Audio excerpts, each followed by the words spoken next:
CM Yogi Adityanath ने क्यों छेड़ा राग ज्ञान व्यापी? यूपी उपचुनाव से जोड़कर सीएम योगी के इस बयान को क्यों देखा जा रहा है? सीएम योगी को क्यों कहना पड़ा? दुर्भाग्य से आज जिस ज्ञान व्यापी को कुछ लोग पश्चित कहते हैं, वो ज्ञान व्यापी साक्षात विश्वनाथ जी है।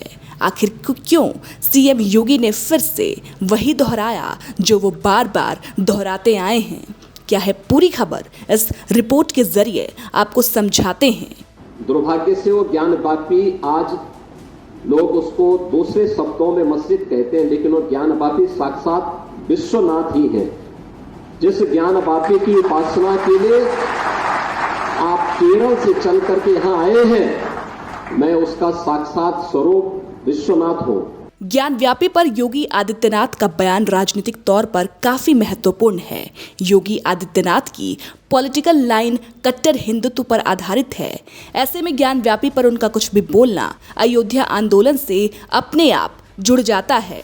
सवाल ये है कि क्या योगी आदित्यनाथ ने गोरखपुर की धरती से ज्ञान व्यापी का जिक्र कर अयोध्या की तरह ही संघ, बीजेपी और विश्व हिंदू परिषद की किसी नई मुहिम का संकेत दिया है, या फिर लव जिहाद और घर वापसी जैसी ही उनकी कोई नई स्कीम की तरफ इशारा है, या फिर ये महज चुनावी जुमलेबाजी है?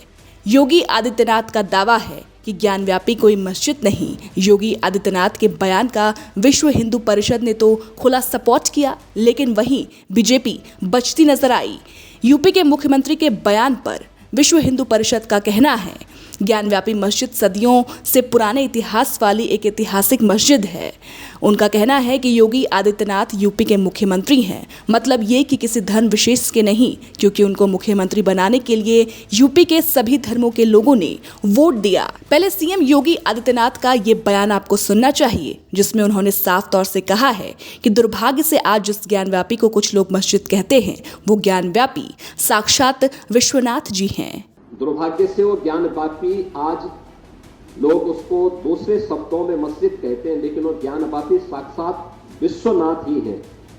जिस ज्ञान व्यापी की उपासना के लिए आप केरल से चल करके यहां आए हैं, मैं उसका साक्षात स्वरूप विश्वनाथ हूं। तो वह उनके सामने नतमस्तक होते हैं और उन्हें इस बात का पश्चाताप होता है कि नहीं, ये जो भौतिक अस्पृश्यता है, यह न केवल साधना के मार्ग का सबसे बड़ी बाधा है, बल्कि राष्ट्रीय एकता और अखंडता की भी सबसे बड़ी बाधा है। और इस बड़ी बाधा को अगर हमारे समाज ने समझा होता तो देश कभी गुलाम नहीं होता। हाल ही में वाराणसी की एक अदालत ने ज्ञान व्यापी मामले में हिंदू पक्ष की वो याचिका खारिज कर दी, जिसमें व्यास तहखाने की छत पर नमाजियों के प्रवेश की पर पाबंदी लगाने की मांग की गई थी। कोर्ट ने हिंदू पक्ष की मरम्मत कराने की मांग भी नहीं मानी, लेकिन ये जरूर कहा कि वहां पूजा चलती रहेगी। और सीएम योगी का बयान भी ऐसे ही समय में आता है।